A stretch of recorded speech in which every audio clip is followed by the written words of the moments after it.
கைக்கும் வலிக்காம தரைக்கும் வலிக்காம இப்படி பாரு, இப்படி அழுத்தி தேய்ச்சாதான் அழுக்கு போகும். என்ன பண்ணிக்கிட்டு இருக்க கலையரசி?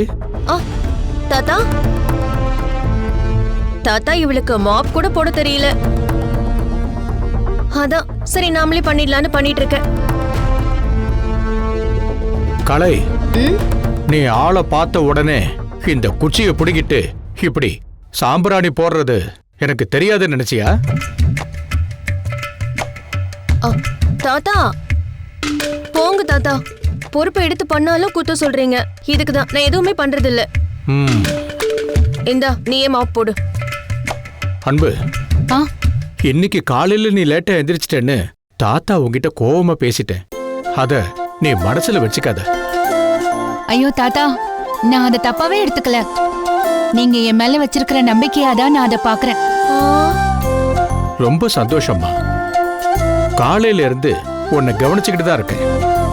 எல்லா வேலையும் கடமைக்குன்னு செய்யாம பொறுப்பா செய்யற. நான் இல்லைன்னா கூட இந்த வீடு சரியா இருக்கும்னு கிருஷ்ணவேணி வந்த பின்னாடிதான் எனக்கு ஒரு நம்பிக்கை வந்துச்சு. இப்போ உன் மேலையும் அந்த நம்பிக்கை முழுசா வந்துருச்சு.